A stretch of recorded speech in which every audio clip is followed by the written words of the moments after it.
So today we're going to be deep cleaning Tamale's tank because we try to do it about every month or so.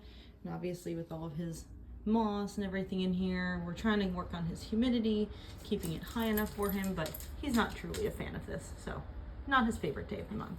Yeah. While Tamale gets his tank clean, he always gets a soak, which again, he's not a huge fan of. He doesn't really love being in the bath, but it does help him to regulate his GI tract better, keeps him on track with pooping normally and on time, and just kind of cleans his shell up a little bit since he does like to step in his waste sometimes. Now in Tamale's tank, we do use a repti carpet as the base because it keeps everything a little bit cleaner and it prevents us from needing a lot of loose substrate, but it does tend to get dirty, it gets stained.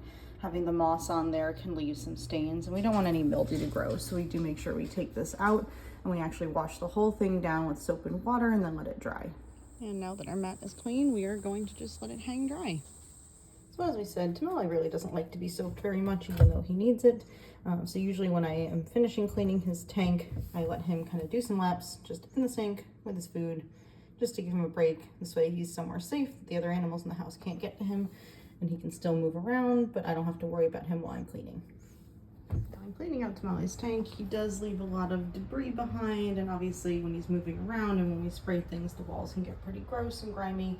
So we always make sure that we kind of get as much of the debris from his moss out as we can. And then we're gonna wipe everything down with some dilute vinegar, just regular white vinegar diluted in water.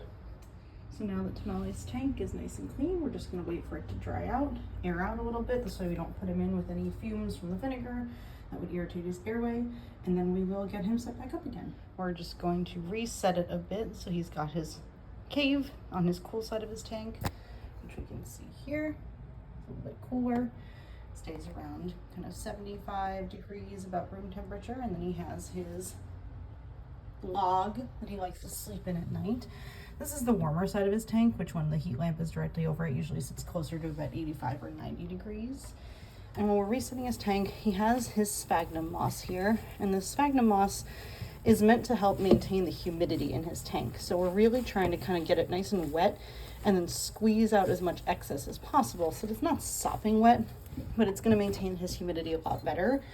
And then we just kind of distribute it throughout the tank. This way he's got some humid areas in his warm side, and those will obviously dry out faster. And then he's got some humid areas in his cool side that will stay a little bit more humid. And if he wants to go to those areas, he can pick and choose what he's going for. So we just kind of spread that out really nicely for him. Usually we tuck some into his hides as well, just so he's got some in there. And he's pretty much set up. And now the little dude can go back to enjoying his day. He can burrow in his moss if he wants to. He can have the rest of his breakfast that he decided not to eat. Or if he chooses, he's just gonna go back to bed, go hide in his cave.